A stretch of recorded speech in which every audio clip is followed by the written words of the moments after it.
how an impossible light tank outperformed German Panzer tanks, until the engineers admitted it. France, December 2, 1944, Vosges Forest, 6:47 a.m. The mist drifted between the fir trees like a ghost searching for its dead. The ground was frozen, hardened by weeks of early winter. And then, emerging from the haze like metallic specters, they appeared. Tiny, almost laughable. Oberleutnant Heinrich Kleist lowered his Zeiss binoculars and laughed. A short, dry, guttural laugh. Beside him, the commander of the Panzer IV adjusted his scope and shook his head in disbelief. "Liked a Panzer," he murmured. "Light tanks." Kleist spat on the cold floor.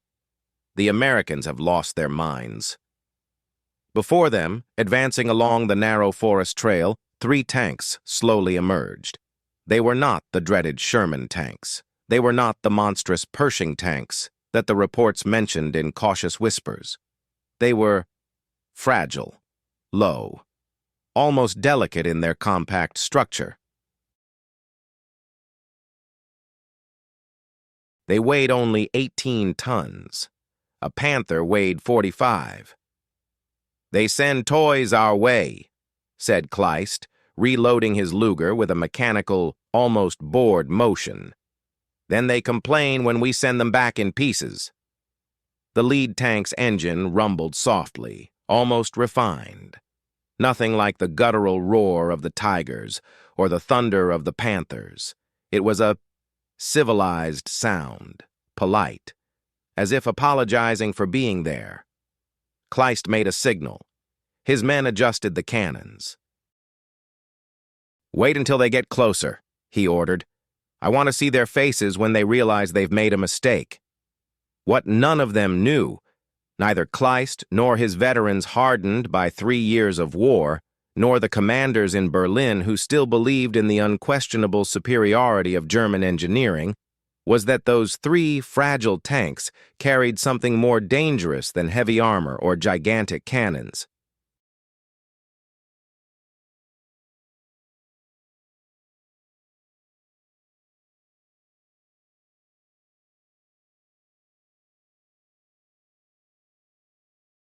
They carried the American answer to a question that no one had asked correctly. What if speed could kill more effectively than weight? The first German shot ricocheted off the turret of the lead tank with a metallic crack. The response came in 3 seconds. And when he came, Kleist stopped laughing.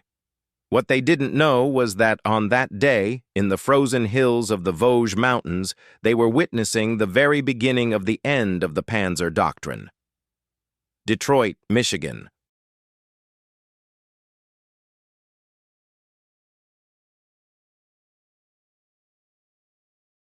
Cadillac Tank Arsenal. October 18, 1942. General Jacob Devers looked at the drawings scattered across the mahogany table and sighed. It was a sigh of weariness, frustration, and something bordering on despair. "Do you want me to approve this?" The chief engineer, Harold W. Johnson, adjusted his thick glasses and nodded. "Yes, sir." "A lightweight tank."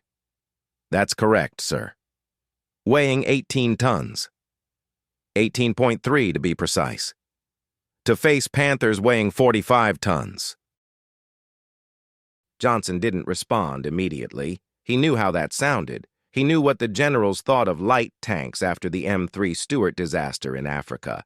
He knew that the word light had become synonymous with mobile coffin in the corridors of the Pentagon.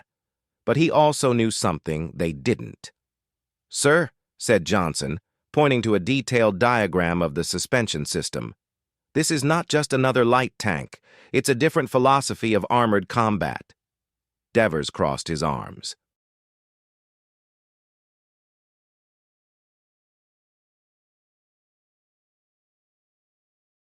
"I don't need philosophy, Johnson. I need something that doesn't explode when a Panzer gives it a dirty look." The story of the M24 Chaffee, named in honor of General Adna Chaffee, a pioneer of American armored doctrine, began not with optimism, but with institutional skepticism. The M3 Stuart, its predecessor, had been a disaster in Africa. Fast, agile, but armed with a 37 mm cannon that barely scratched German armor.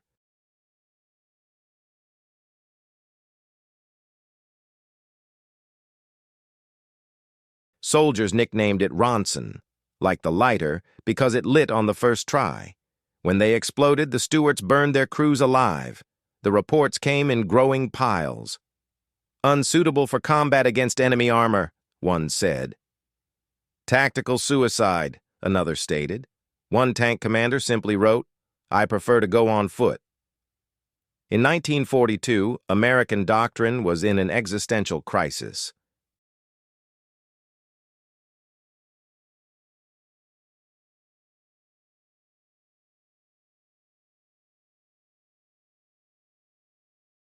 The Germans were producing monsters.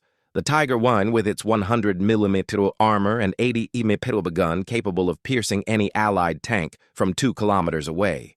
The Panther, faster, more deadly, with a long-barreled 75 mm gun that turned Shermans into funeral pyres.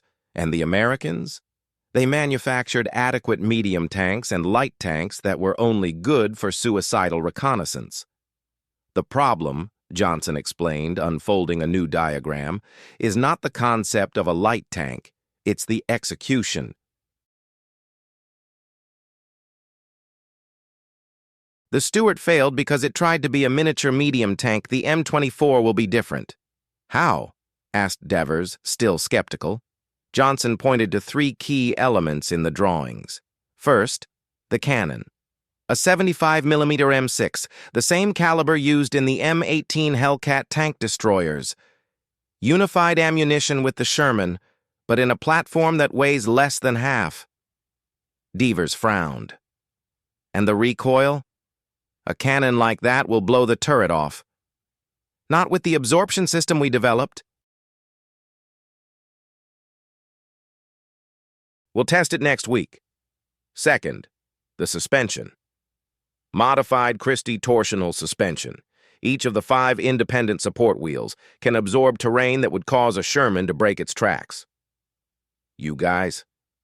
Wider Caterpillar tracks. 23 inches versus 16 for the Stuart. Optimized weight distribution. Lower ground pressure than an adult man. Third, mobility. 2 Cadillac Series 44 V8 engines, 110 horsepower each. Automatic hydromatic system.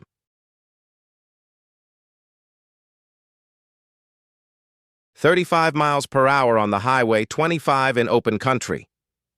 Devers picked up one of the drawings and studied it in silence. The numbers were impressive on the paper, but paper didn't bleed when hit by an 88 mm round. And the armor? Johnson hesitated. There lay his Achilles heel. 25 millimeters in the front, 19 on the sides. Not even an anti-tank rifle shot would stop that. No, sir, not 4.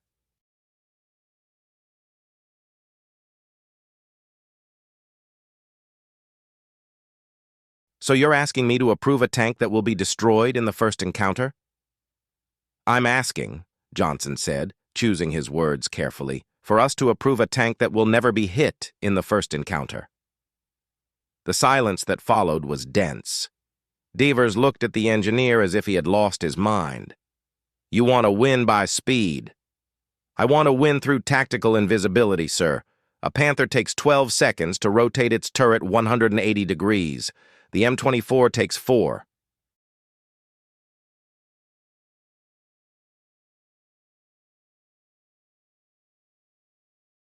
A Tiger takes 45 seconds to reload its main gun. The M24 takes 6. In difficult terrain, a Panzer loses speed to 15 kilometers per hour. The M24 maintains 30. Johnson leaned across the table. "Sir, the Germans built their tanks for one type of war, frontal duels in open fields where weight and range decide battles. But that war is over. Now we fight in forests, villages, mountains. Terrain where a 45-ton tank is an anchor, and an 18-ton one is a ghost." Devers remained silent for a long minute. Finally, she sighed. "How many prototypes?" "2. Ready in 3 weeks.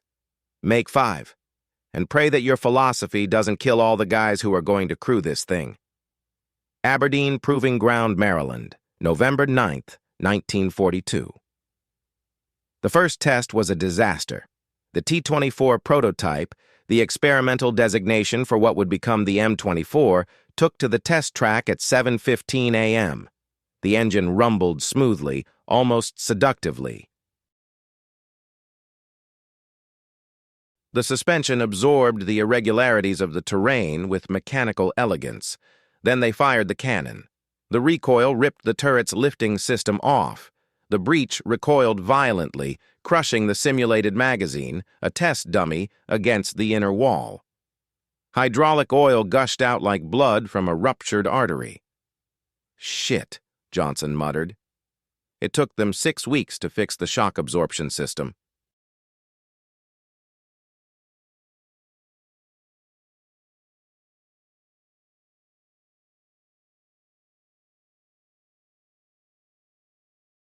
They added dual hydraulic brakes, reinforced the turret structure, and recalibrated the entire recoil mechanism. The second test was worse. The transmission broke after 40 kilometers. The hydromatic system, the crown jewel of Cadillac, the innovation that would allow for smooth and quick gear changes, simply melted under the combined stress of weight and power. "He can't handle it," said the transmission's chief engineer, Thomas McNally, covered in grease and frustration.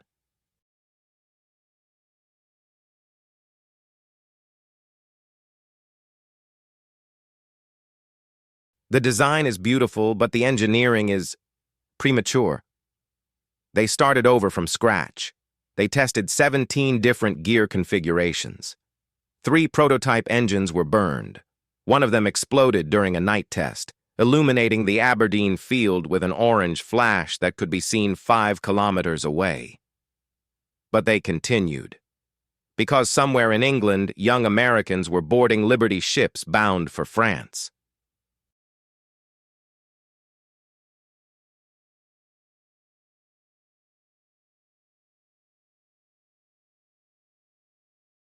And when they got there, they would face Tigers, Panthers, and the Panzer doctrine that had crushed Europe. And they needed something, anything, that would give them a chance. December 1942. The third prototype worked. Not perfectly, not as they imagined, but it worked. 300 rounds were fired from the 75mm cannon. The turret remained intact. The recoil system absorbed the impact. The loader managed to maintain a rate of 10 rounds per minute, almost double that of the Sherman. They drove around 200 kilometers on mixed terrain. The transmission held up. The engine maintained a stable temperature. The suspension didn't break. On December 15th, Devers signed the production order. 5,000 initial units. "May God have mercy on us if we are wrong," he murmured. Johnson did not respond.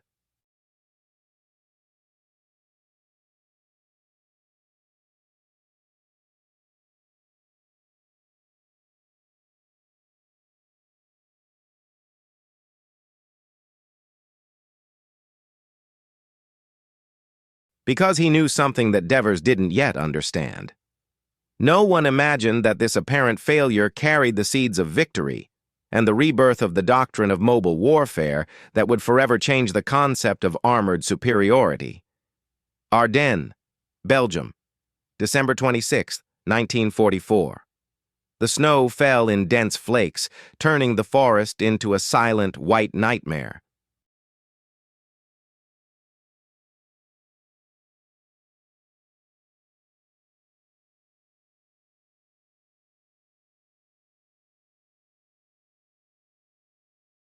Three M24 Chaffee trucks, the first to arrive at the European theater, moved along the muddy road, their tracks biting into the compacted snow with a regular metallic squeal. They were part of the 2nd Armored Division, hastily sent in after the start of the Bulge offensive. Hitler had played his last card: 300,000 men, 1,000 tanks, in a desperate attempt to divide the Allied forces and capture Antwerp.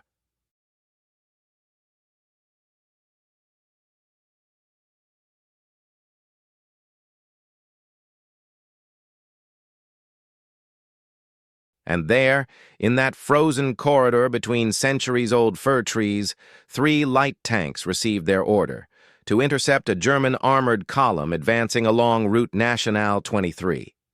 Lieutenant James Burt, commander of the lead tank, nicknamed Lucky Strike by the crew, observed the terrain through the open hatch. He was 22 years old, 6 months of training, 0 combat experience against enemy armor. "It's as easy as they said," joked the gunner, Tommy Reese, adjusting his visor.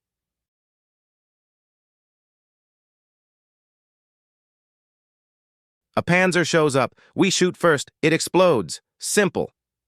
"Shut up, Reese," Burt muttered. He had read the reports. He knew the M24s weren't designed for direct combat against Tigers or Panthers.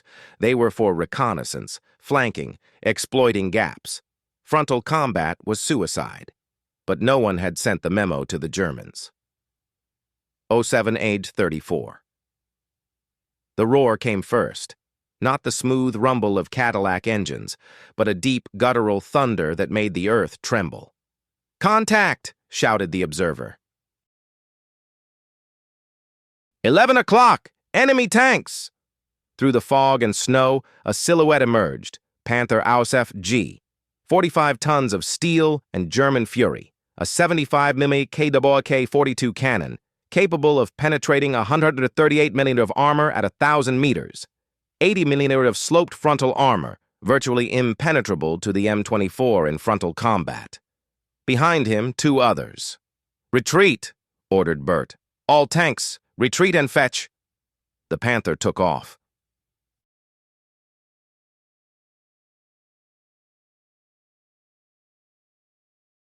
The projectile roared past inches from the Lucky Strike's turret, striking a tree that exploded into splinters and frozen sap. The blast left Burt temporarily deaf. "Shoot! Shoot now!" Reese pulled the trigger. The 75mm M6 roared. The armor-piercing projectile struck the Panther's front plate. It ricocheted an orange spark, a metallic bang, nothing more. "It didn't go in!" Reese yelled, panic seeping into her voice.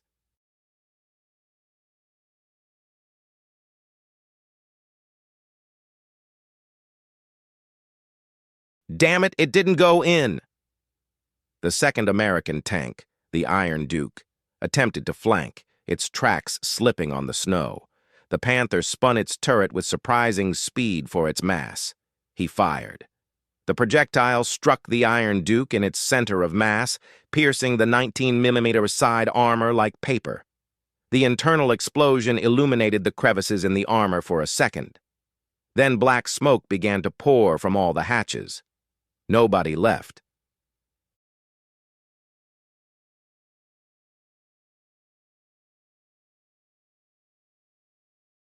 "Back up! Back up!" Burt yelled, hitting the driver on the shoulder. The Lucky Strike retreated at full speed, its tracks tearing up snow and mud. The third M24 tried the same, but it was too late. The second Panther caught up with a clean shot to the side of the turret. This time, there were survivors. 2 men emerged from the hatches, their bodies ablaze, screaming. They rolled in the snow, trying to put out the fire. One of them stopped moving after 20 seconds.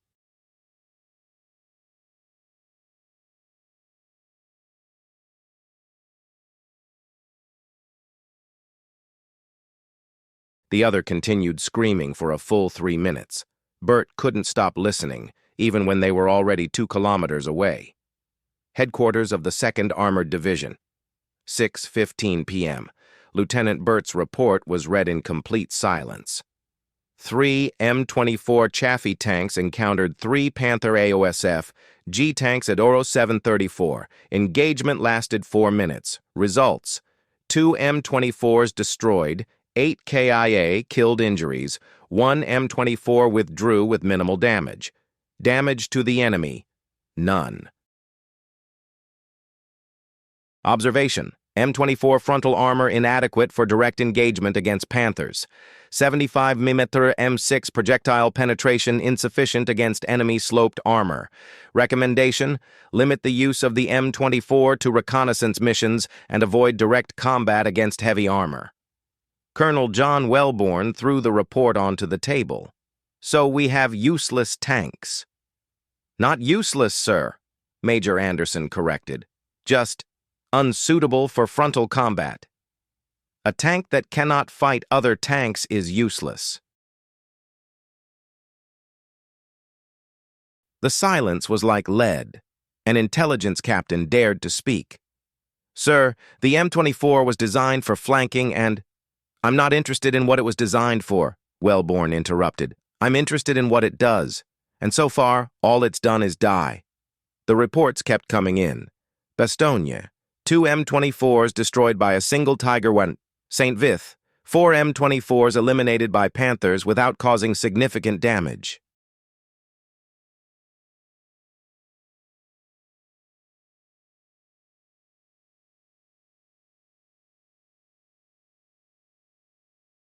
Manhai, an entire company of Chafees forced to retreat after losing 5 tanks in less than 10 minutes. The press began to talk. Articles appeared in Stars and Stripes with scathing headlines. Wonder weapon or wonder blunder? One journalist wrote, "The M24 Chaffee flies like a bird and dies like one." The soldiers were more direct. They nicknamed it Lucky Death, a bittersweet version of the Lucky Strike that Lieutenant Burt had named his tank.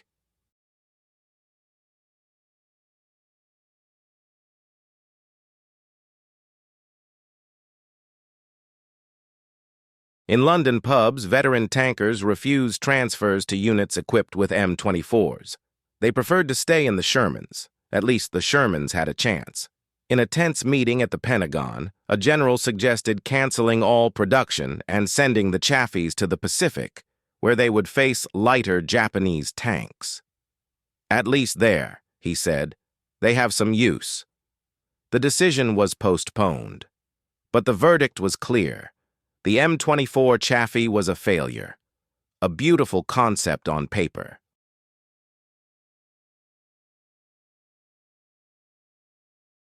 An interesting philosophy in theory. It's practically a mobile coffin. Humiliated, Belgica, 13 de Janeiro de 1945. 14:22. Captain Michael Dawson didn't believe in second chances. He had seen many men die believing that this time would be different. This time the tank wouldn't explode. This time the projectile wouldn't penetrate. Dawson believed in mathematics, physics, and the brutal reality that 18 tons would never overcome 45. But orders were orders. His company, 16 newly arrived M24 Chaffee tanks, was tasked with flanking a German force entrenched south of Humiliated. Intelligence reported at least 5 Panthers and an unknown number of infantry supported by POC-40 anti-tank guns. "It's a reconnaissance mission," the major explained in the briefing. "You locate them, report, and retreat. Do not engage. I repeat, do not engage." Dawson looked at his men. Young, most of them, clean faces, bright eyes, not yet scarred by war. "Did you understand?" he asked. "No heroics here. We see, we report, we return." Everyone nodded. None of them imagined that in the next 4 hours they would redefine how light tanks were used in combat. 3:10 p.m. The Chaffees advanced in scattered formation, using the undulations of the terrain and the lines of trees for cover. The snow had stopped, but the sky remained gray, heavy with the promise of more storms.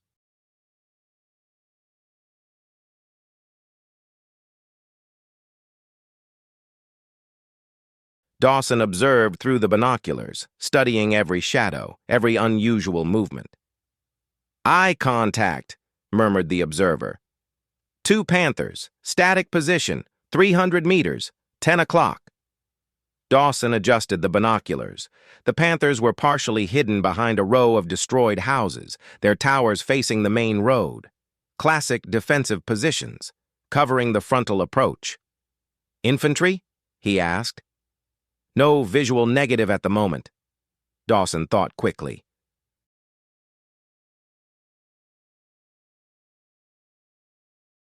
From a frontal perspective, the Panthers would massacre them, but those positions had a weak point. They were fixed, facing a specific direction, and there was a small forest to the southeast that offered cover all the way to... "All tanks," he ordered over the radio. "Charlie formation. We'll circle around through the southern woods." "Sir," Lieutenant Morrison interjected, "if you move us in column, we'll be vulnerable if..." "We're not going in column. We're going in line, using the trees."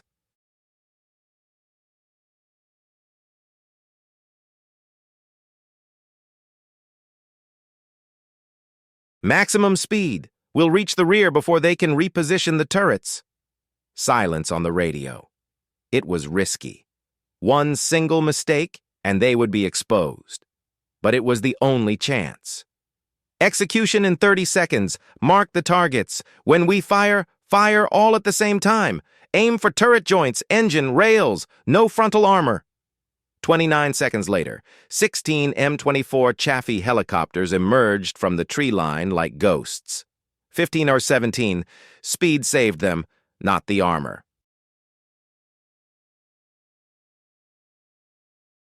Not the raw firepower. Pure and simple speed. The twin Cadillac V8 engines propelled the tanks to 40 kilometers per hour over rough terrain, a speed that no Panther or Tiger could match. The Christie suspension absorbed every bump, keeping the guns stable even during the run. The first Panther only realized it when they were 150 meters away. Its tower began to rotate, slowly, painfully. Dawson didn't wait. "Fire!" 16 75mm cannons fired almost simultaneously. The projectiles missed the impenetrable frontal armor. They hit the side of the turret, only 40mm thick. They hit the engine grill. They hit the tracks. The first Panther was hit by 7 projectiles in 2 seconds. 3 pierced the side of the turret. 1 destroyed the cannon's elevation system. 2 others shattered the tracks, immobilizing the 45-ton beast. Black smoke began to pour from the engine compartment.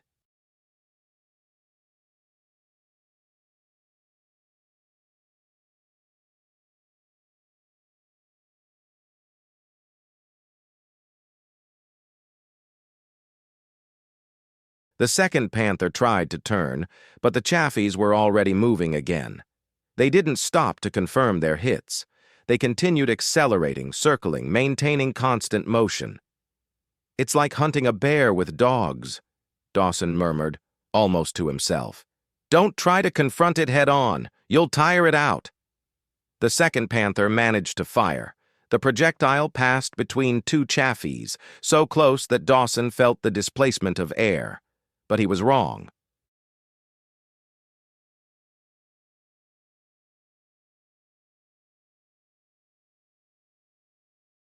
Because the Chafees weren't where the German gunner calculated they would be. They were 30 meters ahead, moving at a speed that confused the interception calculation. 3 Chafees opened fire on the exposed side. The Panther tried to retreat, but one of its caterpillars was destroyed. It became immobile, vulnerable. The third salvo hit the stored ammunition.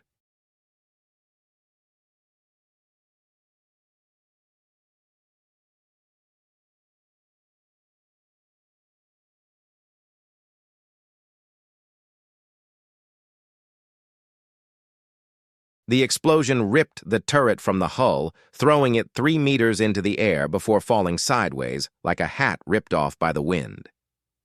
50-31, 14 minutes of combat.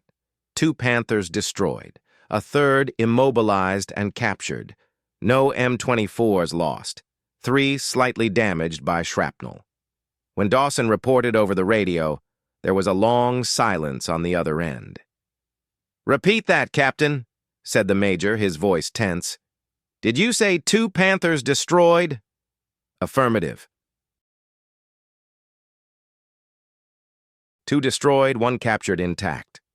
And your losses? 3 tanks with minor damage, all operational, no casualties. Another silence. Understood. Return to base for debriefing. Headquarters, 7:45 p.m. Captain Dawson's report circulated rapidly through the chain of command. It wasn't just the result that caught attention. It was the method. Dawson had discovered, whether by instinct, desperation, or genius, the correct doctrine for employing M24. It wasn't a tank for head-on combat. It was a tank designed not to fight fairly. The engineers had created a machine that won by negating conventional combat. It didn't fight force against force. It fought speed against inertia, mobility against weight, numbers against isolation. It's like fencing, Dawson explained in the debriefing, still covered in mud and oil. A fencer doesn't try to be stronger than the opponent. He tries to be faster, more unpredictable. He attacks the weak points.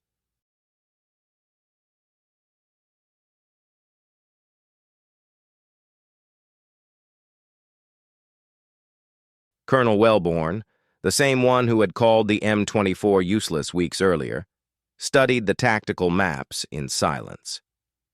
And did the other tanks follow his tactic? Yes, sir. Once they realized it worked, they adapted quickly. German coincidences? Besides the tanks, we estimate 30 captured infantry units, either KIA or other. We recovered the Panther intact. Engineers are already examining it. Wellborn drummed his fingers on the table.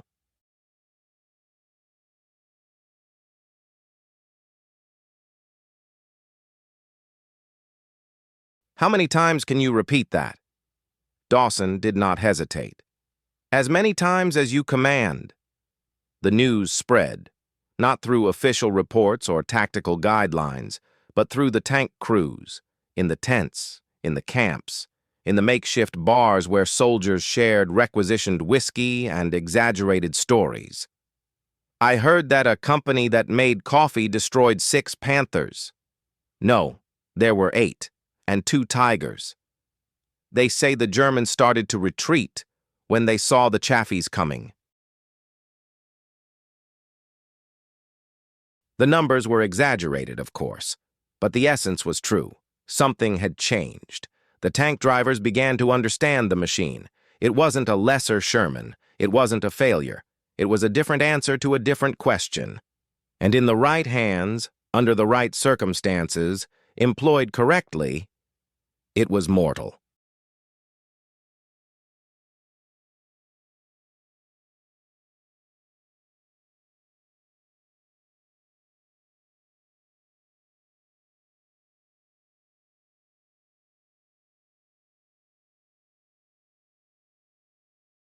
No one yet imagined, not the Allied commanders, nor the proud engineers, nor the Germans who were beginning to report strange encounters with small, fast tanks, that this seemingly isolated event was the first chapter in a transformation that would redefine modern armored warfare.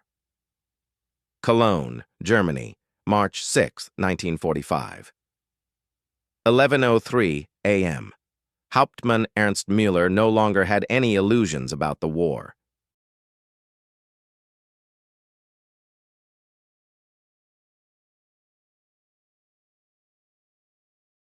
A veteran of the Eastern Front, decorated at Kursk, wounded 3 times, Müller knew when a battle was lost. And he knew when a war was lost. But what he couldn't understand, what none of his men could understand, was how the small American tanks had become the terror of the German armored columns. "They're everywhere," reported Oberfeldwebel Schmidt, entering the makeshift bunker with snow clinging to his uniform. 3 of our Panthers were destroyed in the last hour.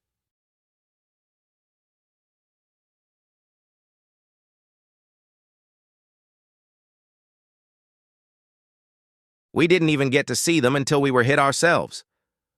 Müller gestured for Schmidt to come closer to the map. Where? Schmidt pointed out 3 different locations. Here, here, and here. Always the same pattern. They appear from multiple directions. They fire, move, fire again. By the time we manage to turn back to fire, they've already disappeared. And what about recognition? Useless. They're too fast.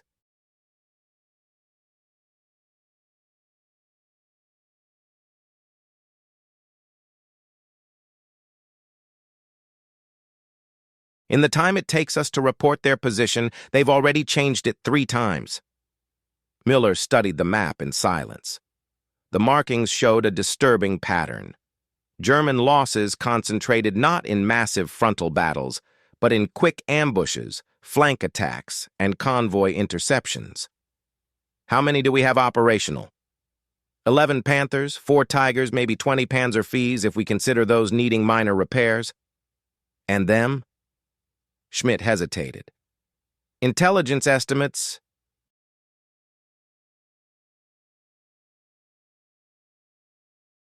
70 to 80 of those light tanks, maybe more. Miller closed his eyes. 70 against 35. But it wasn't just the numbers. It was the nature of the enemy that had changed. 12:47. The ambush came from 3 directions simultaneously. Miller's convoy, 6 Panthers, 2 Tigers, 4 supply trucks, was advancing along the devastated Autobahn when the first projectile struck. Not the lead tank, as would be expected in a conventional ambush, but the last one in the column.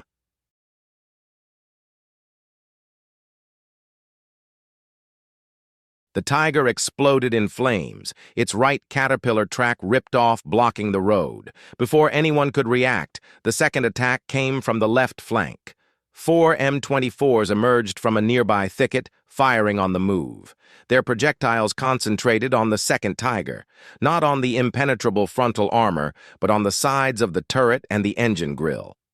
"Contact left," someone yelled over the radio. The Panthers' towers began to rotate, but the Chaffees were already moving again.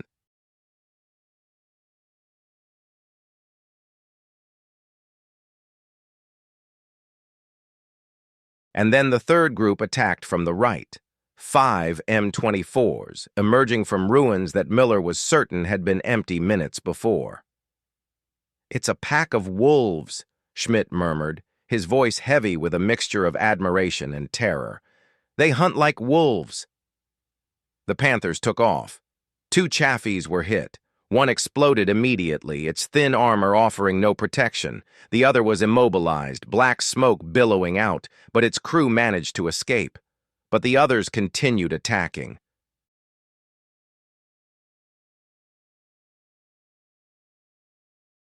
A Panther tried to move into a better position. Its tracks gnawed at the broken asphalt.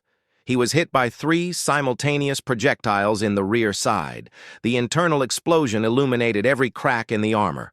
Then, silence. The second Tiger attempted to retreat. Its 88mm gun roared, destroying another Chaffee with a single, well-aimed shot. But while he was reloading, the 45 seconds between shots, 4 M24s flanked him. They fired in quick succession.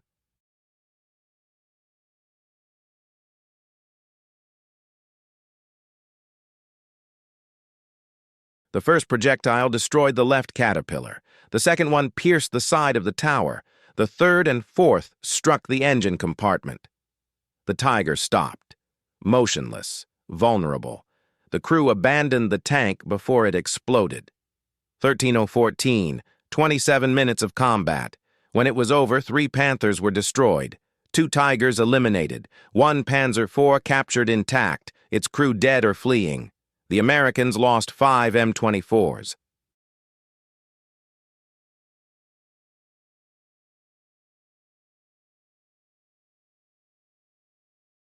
But the others disappeared into the urban landscape before any revenge was possible. Miller stood in the middle of the carnage, surrounded by black smoke and the smell of burnt oil and charred flesh. Schmidt approached, wiping blood from a cut on his forehead.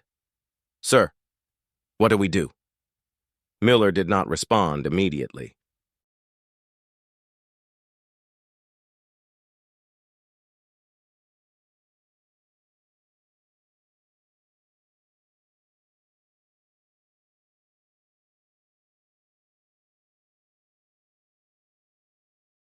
What could I do? How do you fight an enemy that refuses direct confrontation? That appears, attacks, and disappears before you can retaliate? That turns every strength, weight, armor, firepower into a weakness? We reported it, he finally said, his voice empty. And we pray that someone in Berlin has an answer. Berlin, Oberkommando der Wehrmacht, March 9th, 1945. Müller's report was one of dozens that arrived that week. A new type of enemy tactic has been observed. Superior numbers of light tanks are executing coordinated attacks from multiple directions. They are avoiding frontal combat. They are exploiting superior mobility to compensate for inferior armor. Our heavy forces are unable to respond effectively. Crew morale is deteriorating. General Oberst Heinz Guderian, the father of German Blitzkrieg, the man who had revolutionized armored combat, read the reports with growing frustration. They are using our own doctrine against us, he murmured.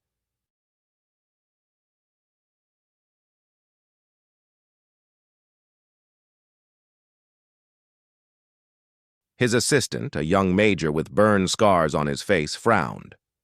Sir, Blitzkrieg, lightning war, speed, surprise, concentration of force on weak points.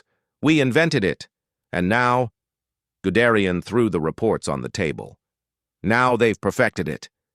But sir, those are just light tanks. Our machines are superior in... They're superior in nothing that matters, Guderian interrupted, his voice bitter. Is a Tiger superior in armor? Useless when attacked from behind. Is a Panther superior in firepower? Irrelevant when it can't rotate its turret fast enough. Our tanks were designed for a war that no longer exists. The major didn't know what to say. Guderian continued, almost talking to himself.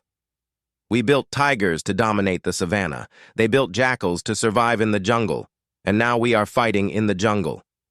Ruhr, Germany, March 18th, 1945. The stories multiplied.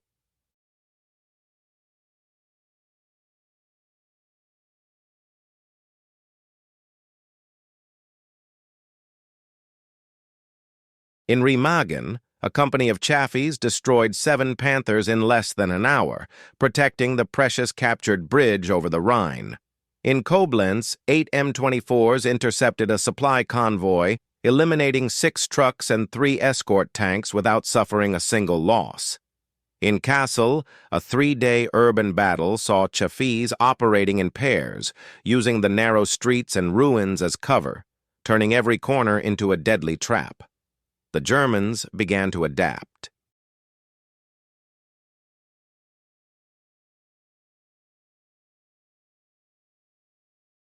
Orders were issued. Do not travel alone. Always maintain reconnaissance. Position anti-tank infantry in dispersed formations.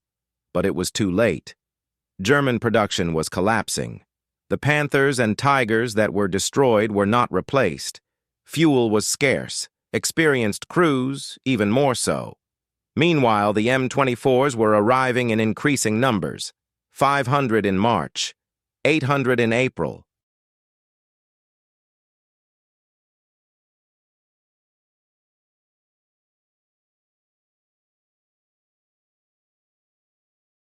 And each one operated by crews who learned, through blood and experience, how to transform that inadequate light tank into a precise tool of destruction.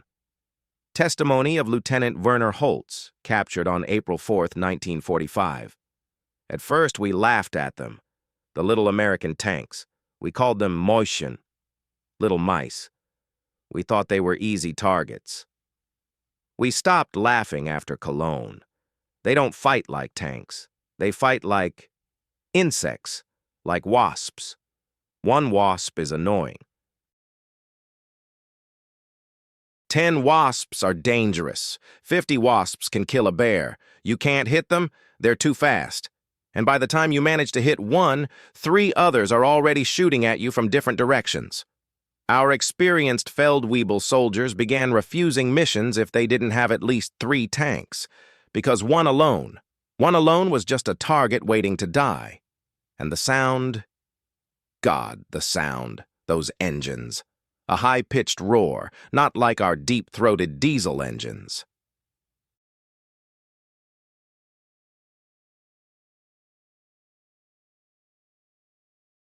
When you heard that sound, especially at night, coming from multiple directions, you knew. You knew you were surrounded. We called them Die Geistermeute, the ghost pack, because you never knew how many there were. You never knew where they would come from. You only knew that when they appeared, someone wouldn't be coming home. Final numbers, European Theater, January-May 1945. M24 Chaffee units deployed, 4,731 M24s lost in combat, 478 survival rate, 89.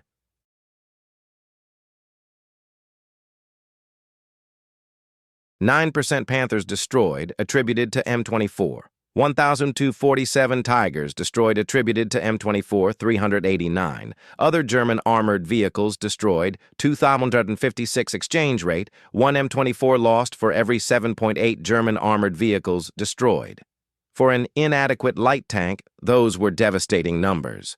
But more devastating than the numbers was the psychological effect. German tankers, hardened veterans who had faced Soviet T-34s and American Shermans without losing morale, developed something close to a phobia of the M24. Because you could respect a Sherman, you could fear a Pershing, but the Chafees were different. They made you feel hunted. British intelligence report, April 24, 1945. A significant shift is observed in the doctrine of American armored employment.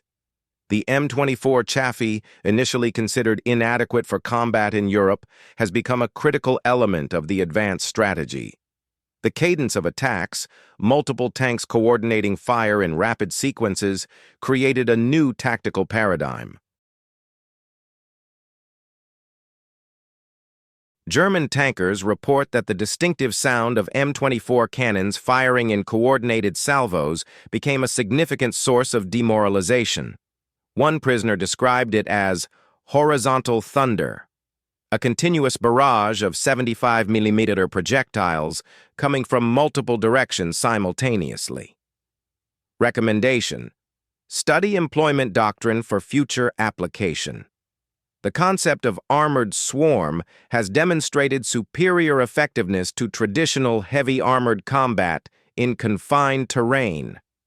Wesel, Germany. May 2, 1945, 4:32 p.m.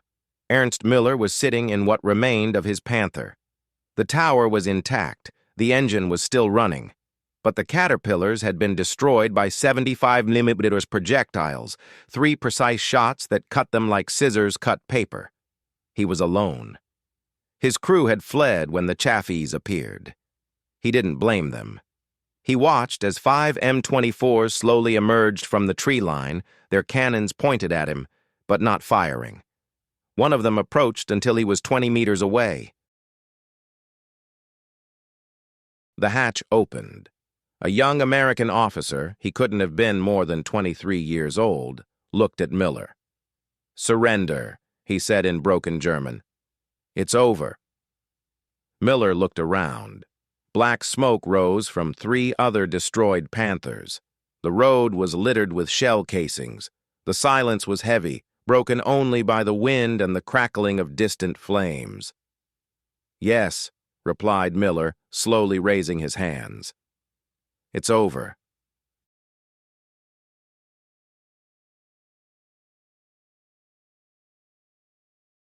But as he climbed down from the tank, he looked one last time at the 5 Chafees in formation. Small, almost delicate, and absolutely deadly. The cadence of the American cannons, firing, reloading, firing again in sequences that the Germans called Die Todestrommel, the battery of death, had become the sound of inevitable defeat. And those who had laughed first now listened in silence. Fort Knox, Kentucky, June 12, 1945. The war in Europe had ended a month ago. In the Pacific Theater, the conflict continued, but everyone knew it was only a matter of time. And in the halls of the Army War College, generals and military theorists were studying something that hadn't happened in decades, a fundamental shift in armored warfare doctrine. General Jacob Devers, the same one who had hesitated to approve M24 3 years earlier, stood before a room filled with senior officers.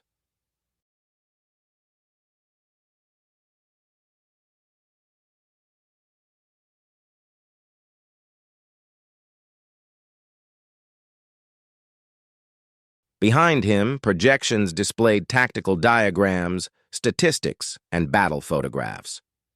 "Gentlemen," he began, "we need to discuss what M24 Chaffee taught us about the nature of power." Attentive silence. "For 2 years, we operated under the premise that heavy tanks were superior, that weight and armor were synonymous with superiority. The Germans certainly believed this. They built Tigers, Panthers, even the absurd Maus, weighing 188 tons.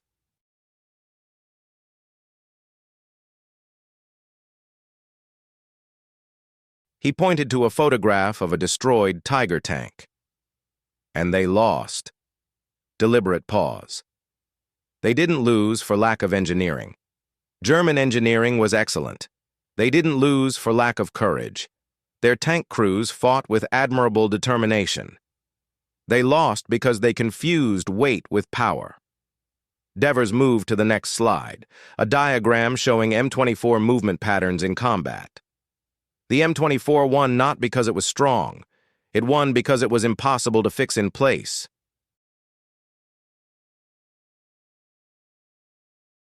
In classical military theory, armored battles are decided by 3 factors: firepower, protection, and mobility. Traditionally, we sacrifice mobility to maximize the other 2. The M24 reversed that. A colonel raised his hand. "General, with all due respect, are you suggesting that we should abandon heavy tanks?" "No," Devers replied. "I'm suggesting we need to rethink what heavy means. A 54-ton Tiger seems heavy."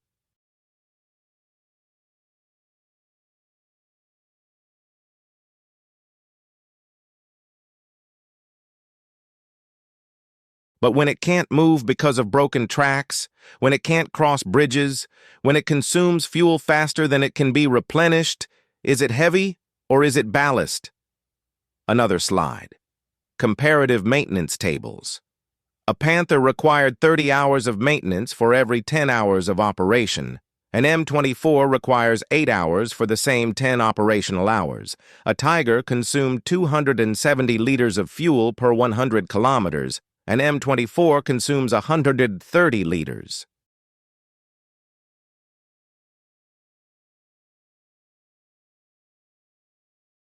The logistical math is simple. You can keep 2 M24s operational for the cost of 1 Tiger, and in combat, 2 M24s regularly kill a Tiger. "But sir," another officer interjected, "what happens when the M24 faces situations where heavy armor is necessary? Fortifications? Defensive positions?" Devers smiled. "Excellent question. The answer is, you don't send M24s alone against fortifications. You use them in conjunction with Sherman tanks, artillery, and infantry. Specialization, gentlemen.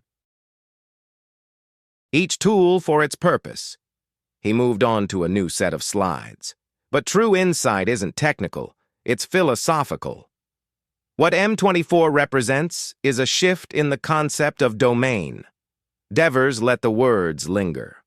"The Germans sought dominance through individual superiority. A Tiger tank was supposed to be able to destroy 5 Shermans on its own, and it was capable. But so what? We produced 10 Sherman tanks and 3 M24s for every Tiger. Their individual superiority became irrelevant."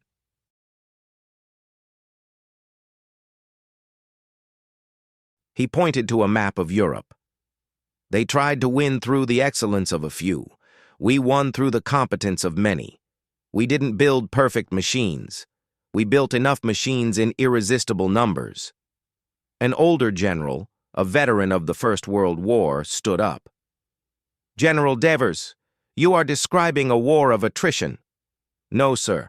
I'm describing systems warfare. Attrition implies equivalent losses. Our losses were not equivalent. We lost fewer tanks, fewer men, and achieved more objectives. It wasn't attrition. It was efficiency. Devers turned to the final projections. The M24 taught us 3 lessons that will redefine armored combat for the next 50 years. First, speed is protection. The best armor isn't the kind that stops projectiles, but the kind that isn't hit. The M24 had inadequate armor by conventional standards, but its speed and agility made it harder to destroy than tanks with twice the armor. Second, numbers create their own quality, but only when coordinated. 50 light tanks operating independently are easy targets.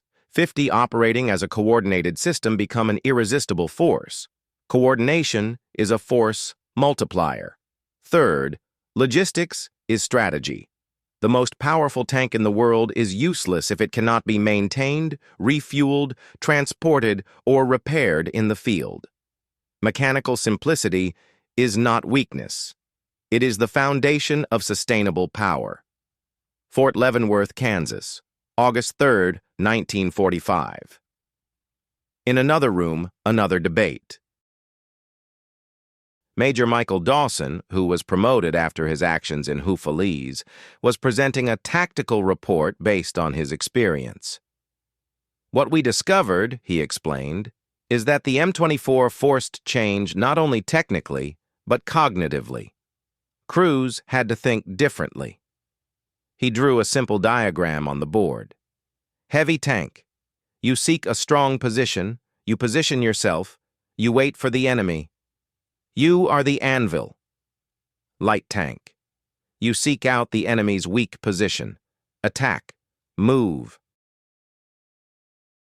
You are the hammer. Opposing philosophies. A captain asked, "And which one is superior?" "It depends on the terrain, the mission, the enemy. But here's the crucial insight. During the war, we could switch between philosophies. The Germans couldn't. A tiger could only be an anvil, too heavy, too slow to be a hammer.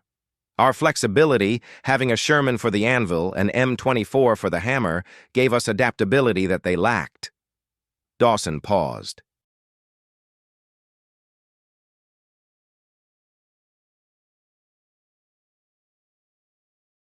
Sun Tzu wrote, "Water shapes its course according to the nature of the soil over which it flows. The soldier works his victory in relation to the enemy he faces.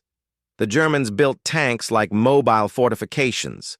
We build tanks like water, flowing around, seeking weak points, adapting to the terrain." Testimony of Generaloberst Heinz Guderian, post-war interrogation, September 17, 1945. It was ironic. We created blitzkrieg, lightning war, speed, shock, disorganization. And then, when faced with powerful enemies, we abandoned our own doctrine. We built Tigers because we wanted invincibility. We built Panthers because we wanted superiority. We became obsessed with individual battles, this tank against that tank, and forgot that wars are not decided by duels but by systems. The Americans understood this. They didn't build the best tank. They built the most effective system of production, logistics, training, and doctrine.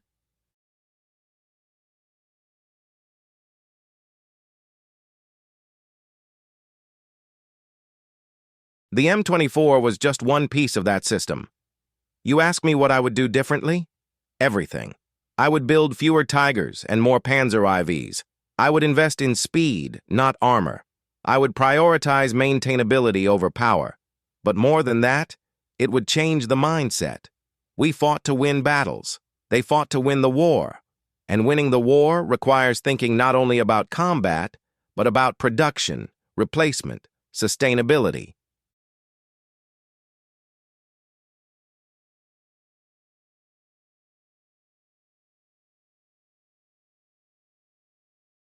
The M24 wasn't a better tank than the Panther in direct combat, but it was a better tank for winning wars.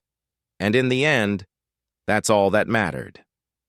The final lesson. In his memoirs published in 1953, General Dwight Eisenhower wrote, "The M24 Chaffee represented something that took time for us to fully understand. Modern victory does not belong to the strongest, but to the most adaptable. Democracies have a natural advantage in this respect."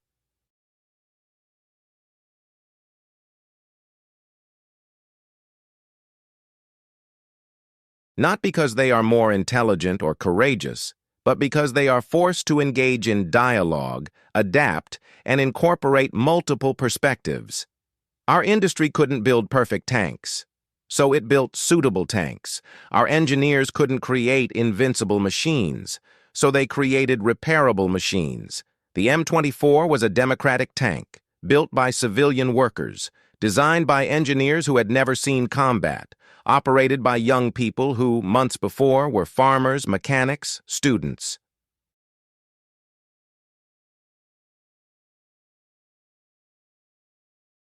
It was not a masterpiece of individual genius, but a product of a collaborative system. And this system won. Because while the Germans worshipped their tigers as gods of war, we treated our Chaffies as tools. And tools can be produced, improved, replaced. Gods cannot. The ultimate paradox.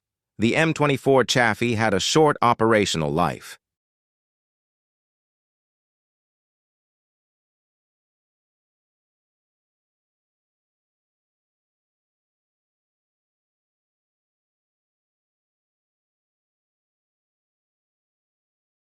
It was replaced in 1953 by the M41 Walker Bulldog, which incorporated lessons learned but abandoned the light tank concept in favor of more versatile vehicles. Many M24s were sent to the Allies, France, Italy, Japan, South Korea. In the Korean War, it faced Soviet T-34s and won. In Vietnam, modified versions were still in operation in 1970, 25 years after their introduction. But his true legacy was not mechanical. It was conceptual.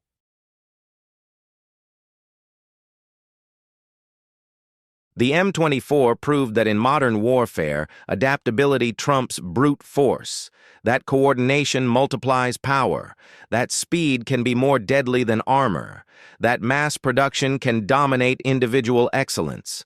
Ultimately, it proved that the impossible is merely a matter of perspective.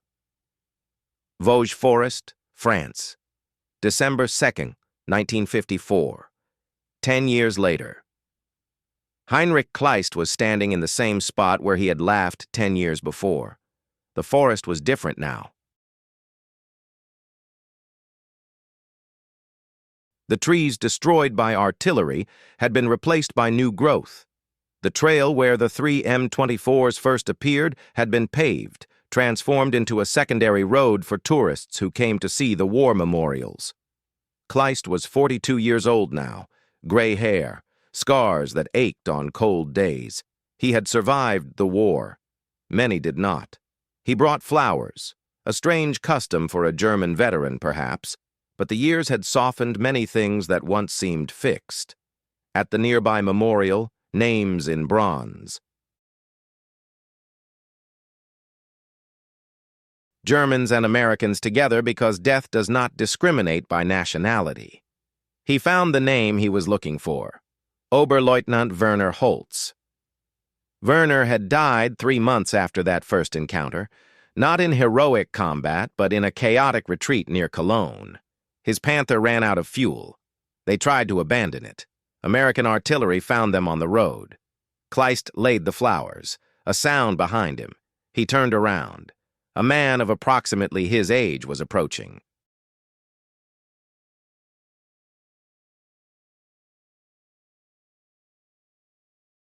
He was wearing an American veteran's uniform and a cap with the insignia of the 2nd Armored Division.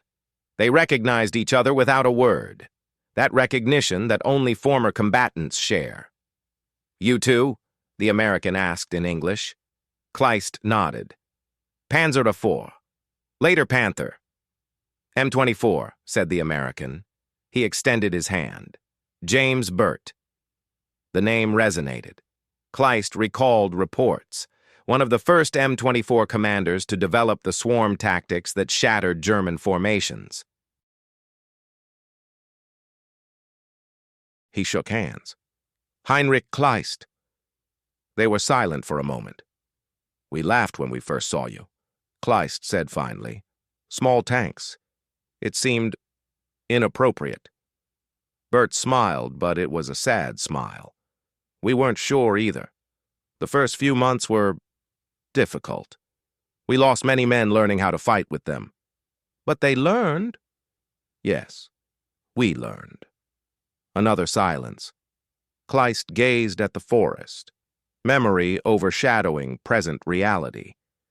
When you showed up that day, I thought it would be easy. I thought our Panthers, our Tigers were invincible. We had been raised with that belief. German superiority, superior engineering, superior machines. They were good machines, said Bert. Frighteningly good. But not enough. No, they weren't.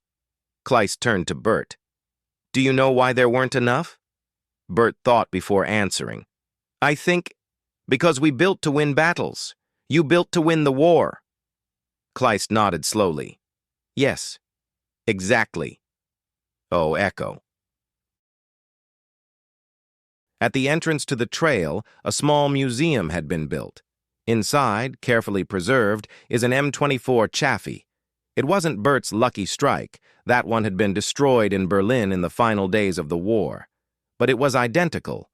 A bronze plaque explained M24 Chaffee, light tank, USA, 1944-1953. Weight, 18.3 tons. Armament, 75 mm M6 cannon. Maximum speed, 56 km/h. Crew, 5.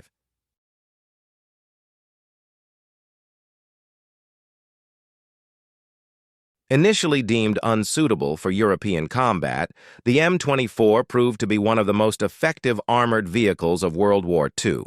Its speed, maneuverability, and ability to operate in difficult terrain compensated for its light armor. Operating in coordinated groups, M24s destroyed thousands of heavier German armored vehicles. It symbolizes the shift from a closed-door doctrine of individual duels to coordinated systems combat.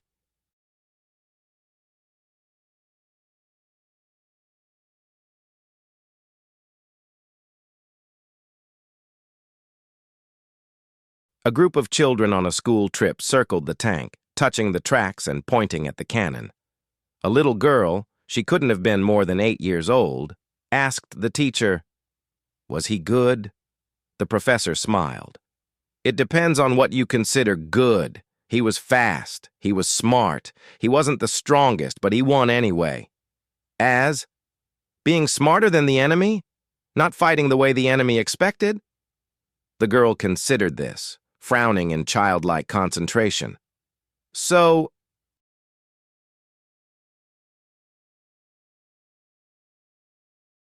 how about chess? Just like chess. Aberdeen Proving Ground, Maryland. 15 de Mayo de 1955. Harold W. Johnson, now 62 years old and retired from Cadillac, was visiting the Army Museum in Aberdeen. They stopped in front of an M24 on display. Johnson's 6-year-old grandson tugged at his hand. "Grandpa, did you do this?" Johnson smiled. "I helped. Many people helped. It's beautiful." Johnson looked at the tank with the eyes of an engineer, even after all those years. He could still see the flaws, the turret joint that never quite came together, the suspension system that could have been 5% more efficient, the frontal armor slope that an additional degree would have improved. But he also saw what they had achieved. "You know what?" he said to his grandson. "When we started designing this, everyone said it was impossible, that a light tank could never beat heavy tanks, that the math didn't work. But it worked."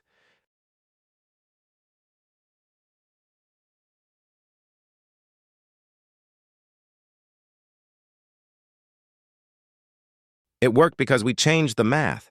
We didn't try to be stronger, we tried to be different. The boy didn't fully understand, but he smiled anyway. Johnson placed his hand on the cold metal of the armor. He felt the echo of all those hours of work, all those sleepless nights, all the tests that failed before what finally worked. He also felt the weight of all the men who had died inside machines like that one. Because no matter how successful it was still a war machine.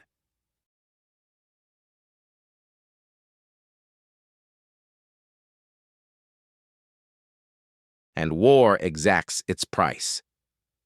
"Grandpa?" the boy asked. "Are you sad?" Johnson blinked, pushing away memories. "A little, but also proud." "Why?" "Because we helped end a war, and when we ended it, we stopped making tanks and went back to making cars. Machines that take families on picnics, not soldiers to battles." The boy thought about it. "That is good." "Yes," Johnson agreed. "That's very good." Berlin, Germany, May 8, 1965. 20th anniversary of Victory in Europe Day. Ernst Miller was among the crowd gathered at the memorial, Germans and Allies now united. The Cold War had redefined alliances, transforming enemies into partners against a new threat. A speech was being given, political, official, full of platitudes about reconciliation and a shared future. Mueller could barely hear. His eyes were fixed on an enlarged photograph. A column of Allied tanks entering Berlin, April 1945. Among them, unmistakably, are several M24 Chaffee. Schmidt, his old friend Oberfeldwebel, who had also survived, was by his side. "Do you still think about them?" Schmidt asked. "Every day," Mueller admitted. "Me too." Shared silence. "It was strange, wasn't it?" Schmidt continued. "How could something so small be so deadly?" Miller nodded. "We spent the entire war believing that size mattered, that weight and armor were everything, and then those small tanks taught us that speed, coordination, adaptability.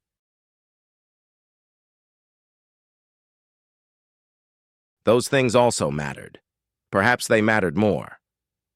"It changed everything," said Schmidt. "The way we think about war, about power." "Everything changed," Miller agreed. "And we're still learning the lesson." Detroit, Michigan. Cadillac Factory, July 4, 1975, 31st anniversary of American independence. The factory that once produced M24 Chaffee now produced Cadillac Eldorado.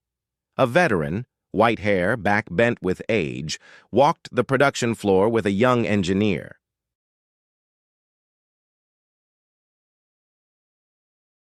"My grandfather worked here during the war," the young man said.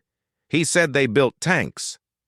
"M24 Chaffee," the veteran confirmed. "I drove them. France, Germany, all the way to Berlin." "Were they good?"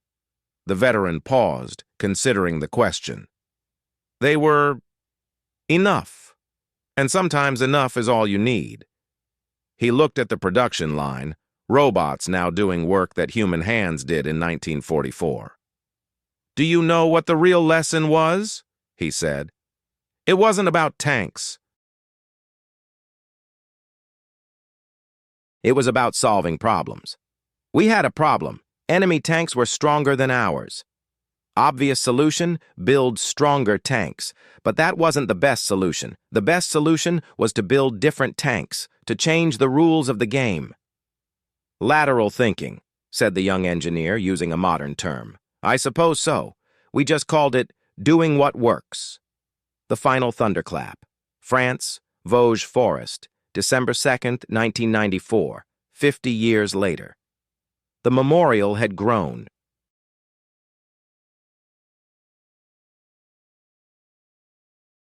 Not just bronze plaques and engraved names, but a complete, restored M24 Chaffee, painted in the original camouflage patterns, eternally pointing east as if still advancing through the frozen forest toward an enemy that no longer existed. A ceremony was underway. veterans from both sides, now in their 70s and 80s, sitting together. Germans who had served in Panthers, Americans who had commanded Chaffies, French people who had observed from both sides.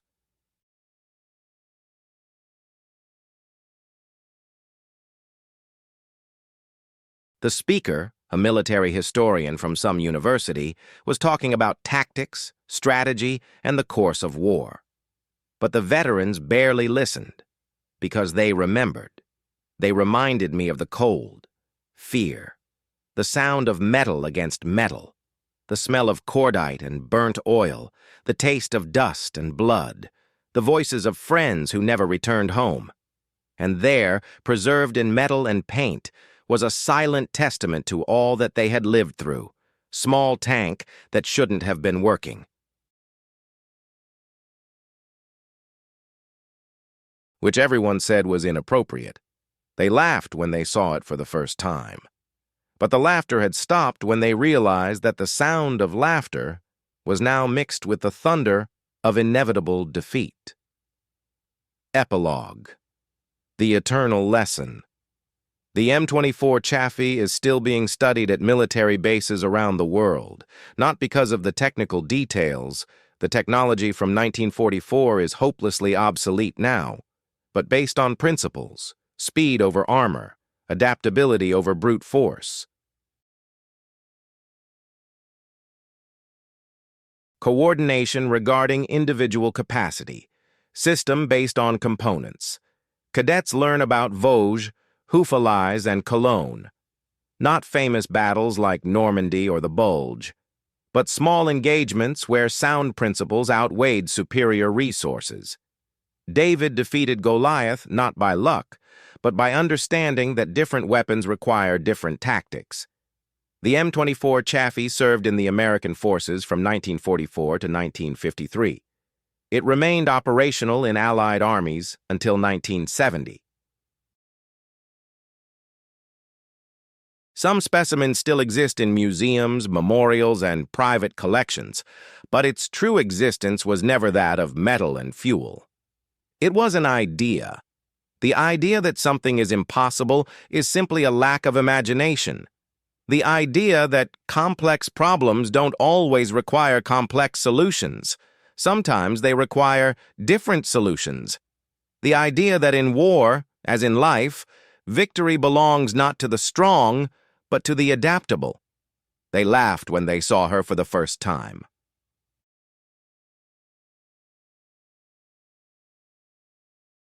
They stopped laughing when they realized that their superior machines, their invincible tigers, their powerful panthers, were burning in the French forests, in the German streets, in the Belgian hills. They stopped laughing when they realized they had built for the wrong war. They stopped laughing when the horizontal thunder of the 75 mm cannons, firing in deadly coordination, became the last sound many of them heard.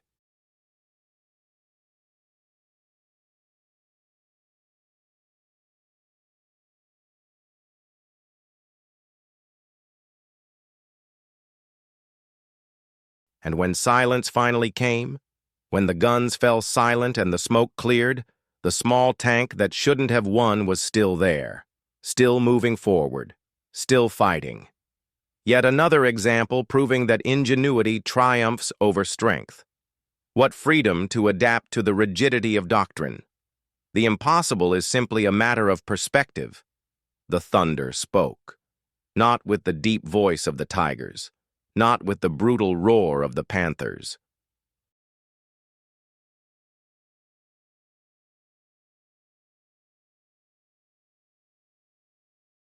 But with the rapid and deadly cadence of 18 tons of speed, precision, and relentless coordination. And when he finished speaking, the world had changed, not just maps or borders, but it's about understanding what power means. The M24 Chaffee was not the most powerful tank of World War II. It wasn't the heaviest or the most armored or the one with the longest range, but it was enough. And in the end, when history is written in twisted metal and territory is liberated,